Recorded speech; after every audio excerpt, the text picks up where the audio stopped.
स्वागत बंधन बच्चों।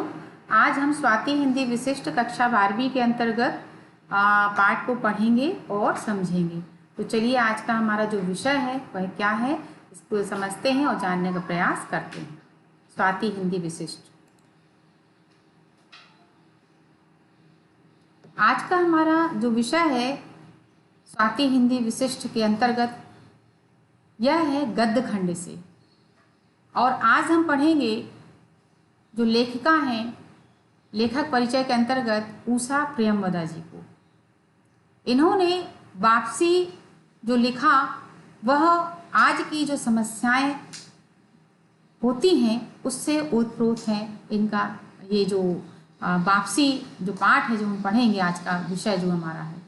तो चलिए सबसे पहले तो हम लेखक परिचय के विषय में जान लेते हैं। आज की जो लेखिका हैं उषा प्रियंवदा जी, उनके विषय में उनका थोड़ा परिचय प्राप्त करते हैं।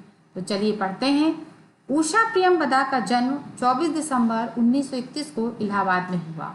इलाहाबाद विश्वविद्यालय से ही उन्होंने अंग्रेजी में स्नातकोत्तर उपाधि अर्जित की। कहाँ जन्म हुआ था उषा प्रियंवदा जी का? कहाँ पर? इलाहाबाद में। किस सन में हुआ? 24 दिसंबर 1931 को। इन्होंने किस विश्वविद्यालय से उपाधि प्राप्त की? तो इन्होंने इलाहाबाद विश्वविद्यालय से अंग्रेजी में स्नातकोत्तर की उपाधि अर्जित की।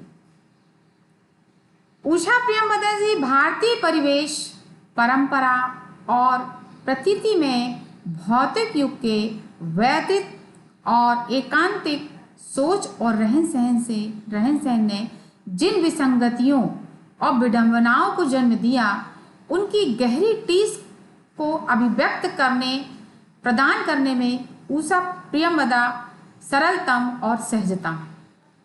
वे अंग्रेजी साहित्य में एमए हैं। अंग्रेजी साहित्य का अध्यापन भी उन्होंने किया है। आधुनिक अमेरिकी साहित्य पर इंडियाना विश्वविद्यालय से शोध के उपरांत भी इन्होंने हिंदी से अनुराग बनाए रखा। वे विस्कॉन्सिन विश्वविद्यालय के हिंदी विभाग में विभागाध्यक्ष भी रही हैं। कौन? उषा प्रियंवदा जी। साहित्य में उन्होंने क्या किया है? अंग्रेजी साहित्य में एमए। और इस प्रकार उन्होंने भारतीय परिवेश और भारतीय परंपरा के विषय में बहुत सारी चीज़ों को बहुत सहज और सरल तरीके से व्यक्त किया है। विदेशी रहवास ने उनके स्वदेश चिंतन को तुलनात्मक बोध प्रदान किया। वे इस प्रकार संस्कृति, परिवार, कुटुंब और समाज के लय ताल में भली प्रकार रमती लगती हैं। स्वदेश की संस्कृति, परिवार, कुटुंब, समाज लय ताल में भली प्रकार रमती लगती हैं, अर्थात वह संस्कृति और परिवार और कुटुंब इन सब को बहुत सही तरीके से किस प्रकार तालमेल इसमें बनाना है, यह उषा प्रियंवदा जी का हमेशा से एक भाग रहा है। आयातित सांस्कृतिक चिंतन और व्यक्ति के अस्मिता बोध ने मानव मूल्यों की किस तरह अनदेखी की है। आयातित सांस्कृतिक चिंतन और व्यक्ति के अस्मिता बोध ने मानव मूल्यों की किस तरह अनदेखी की है, यह उनकी कथा सृष्टियों की निजी पहचान है। चलिए आगे पढ़ते हैं इनकी रचनाएं। कितना बड़ा झूठ, जिंदगी और गुलाब, फिर बसंत आया, उनके कहानी संग्रह हैं। 55 खंबे, लाल दीवार तथा रुकोगी नहीं राधिका उनके उपन्यास हैं। भाषा, उषा प्रियंवदा जी ने सरल, सुस्थिर, संयत एवं बोधगम्य खड़ी बोली का प्रयोग किया है। संस्कृत की ज्ञाता लेखिका आकांक्षी, कुंठित, अस्थायित्व जैसे शब्दों का प्रयोग कर भाषा को और अधिक सुंदर बनाती है। मर्तबान, कनस्तर, खटिया जैसे प्रचलित शब्द भाषा को सहज बनाते हैं। रिटायर, क्वार्टर, पैसेंजर जैसे शब्दों के प्रयोग से लेखिका का प्रवास झलकता है। वाजिब, जिम्मेदार, सिर्फ जैसे उर्दू के शब्द भाषा को बोधगम्य बनाने में पूर्णतः सक्षम है। इस प्रकार जो शब्द हैं जो बहुत ही सामान्य हैं और प्रचलित शब्द हैं, जो जैसे कि इसमें उन्होंने दिया मर्तबान, कनस्तर, खटिया, आज भी हम इन शब्दों का क्या करते हैं? प्रयोग करते हैं। जैसे कि बच्चों मैंने आपको बताया कि मर्तवान, कनस्तर, खटिया जैसे शब्द प्रचलित भाषा को सहज बनाते हैं, जो कि यहाँ पर उषा प्रियंवदा जी द्वारा किए गए हैं। रिटायर, क्वार्टर, पैसेंजर जैसे शब्दों के प्रयोग से लेखिका जी का जो प्रभाव झलकता है। तो इस प्रकार से उन्होंने उर्दू जैसे वाजिब, जिम्मेदार, ये शब्दों का भी उर्दू भाषा में उन्होंने इन शब्दों का भी प्रयोग करने में और उनको बोधगम्य बनाने में पूर्णतः वह सक्षम है। और इस प्रकार यह उनकी जो थी वह भाषा थी। चलिए आगे पढ़ते हैं उनकी शैली।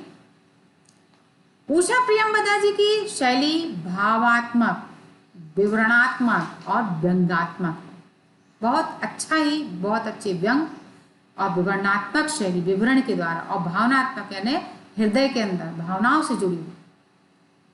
इस प्रकार उनकी जो शैली है भावनात्मक, विवरणात्मक और व्यंग्यात्मक है। उनके उपन्यासों में विवरण शैली के दर्शन होते हैं। किस शैली के दर्शन होते हैं? विवरण शैली के। तो कहानियों में भावनात्मकता एवं व्यंग परिलक्षित हुए। उनकी सहज कथन शैली तथा यथार्थ का चित्रण बेजोड़ है। भावुकता, माधुर्य और प्रभाव उनकी शैली की विशेषता है। उनके व्यंग कैसे हैं? चुटीले और सार्थक, जिनमें विदेशी शब्दों की सहायता से पीड़ा व कराहट का अनुभव होता है। इस प्रकार उनकी जो शैली है वर्ण विषय के सर्वथा अनुकूल है। भावुकता, माधुर्य और प्रभाव उनकी शैली की विशेषता है। उनके जो व्यंग है वो कैसे होते हैं? चुटीले और सार्थक, यानी बात को कह भी देना और सच्चाई के साथ और सार्थक शब्दों के साथ। इस प्रकार के उनके जो व्यंग होते हैं विदेशी शब्दों की सहायता से, और कुछ उनके जो शब्द हैं कराहट का अनुभव होता है। इस प्रकार उनकी जो शैली है, उनका जो वर्ण विषय रहा वो कैसा रहा? सर्वथा अनुकूल रहा है। चलिए आइए देखते हैं साहित्य में स्थान। हिंदी कथा साहित्य में लेखिका का विशिष्ट स्थान होने का प्रमुख कारण है। हिंदी कथा साहित्य में लेखिका का विशिष्ट स्थान होने का प्रमुख कारण क्या है? वर्तमान में नष्ट होते भारतीय मूल्यों का सटीक चित्रण। आज की जो स्थितियां हो रही हैं परिवारों में, आज की जिस तरीके से जो परिवार हैं, भारत के जो भारतीय जो सिद्धांत है, भारतीय जो परिवेश है, जो समाज है, किस प्रकार से नष्ट होता हुआ दिखाई दे रहा है, इसका उन्होंने यथार्थ चित्रण किया है। भारतीय मूल्यों का सटीक चित्रण किया है। किसने किया है? उषा प्रियंवदा जी ने। इस प्रकार वर्तमान जीवन की विसंगतियों और उनकी विसंख्यताओं का सामाजिक व मनोवैज्ञानिक स्तर पर यथार्थ व सजीव चित्रण करके लेखिका हिंदी कथा साहित्य में अपना उच्च स्थान स्वयं निर्धारित करती हैं। वर्तमान की जीवन की विसंगतियां, वर्तमान जीवन की, आज का जो वर्तमान जीवन है वो किस प्रकार की विसंगतियों से ओतप्रोत है या किस प्रकार की विसंगतियां उसमें आ चुकी हैं, इसका उन्होंने बहुत ही सामाजिक व मनोवैज्ञानिक स्तर पर चित्रण किया है। किन्होंने? उषा प्रियंवदा जी ने।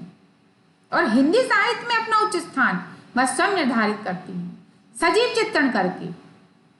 कैसे चित्रण करके? सजीव चित्रण करके, समाज का, परिवार का, समाज के मूल्यों का, परिवार के सदस्यों का, किस प्रकार के परिवेश, किस प्रकार की विचारधारा जो आज हमारी समाज में चल रही है, परिवारों में चल रही है, उसका उन्होंने सजीव चित्रण करके अपने हिंदी कथा साहित्य में उन्होंने अपना स्वयं निर्धारण किया है। इस प्रकार से उनकी जो कथाएं हैं वह पारिवारिक विघटन को रोकने का क्या देती हैं? संदेश देती हैं कि आज के समय में संयम न होने के कारण, विचारधारा विपरीत दिशा में होने के कारण जो परिवार है वो क्या हो रहा है? टूट रहे हैं। परिवार के सदस्य इधर-उधर हो रहे हैं। जो एक परिवार की संस्कृति होना चाहिए, जो परिवार का एक, जो समाज का जो एक स्वरूप होना चाहिए, वह आज किस दिशा में जा रहा है? केवल हमारी सोच के कारण, हमारी विचारधारा ऐसी बन गई है। तो उन्होंने अपनी जो कथाएं हैं उन्होंने उस कथाओं के माध्यम से परिवार के विघटन को रोकने का क्या दे रही? संदेश देती। इस प्रकार से सच्चे अर्थों में उषा प्रियंवदा आधुनिक समाज की एक आदर्श कथाकार के रूप में उभरी है। इस प्रकार बच्चों, आज हमने उषा प्रियमवदा जी के बारे में, उनके जीवन परिचय के बारे में पढ़ा, उनकी रचनाओं के बारे में पढ़ा, साहित्य के में क्या उनका स्थान है और कौन कौन सी उन्होंने जो उनका भला कला पक्ष था और जो उन्होंने लिखे और परिवार के प्रति किस प्रकार से उन्होंने विघटन चीज़ों को रोकने का जो संदेश उनकी कथाएं देती हैं, इस जीवन विसंगतियों के बारे में और विशृंखलाताओं के बारे में जो आज हमने यहाँ पर पढ़ा और उनमें किस प्रकार से उनकी शैली में भावुकता, माधुर्य जैसे और उनके प्रवाह जो उनकी शैली में हमें मिलते हैं और किस प्रकार से उन्होंने बहुत ही उनकी कहानियों में भावात्मकता और व्यंग्यात्मकता के लक्ष्य जो गुण हैं वह परिलक्षित होते हैं और बहुत ही सहज और बहुत ही सरल जो उनकी शैली है इसके विषय में हमने पढ़ा।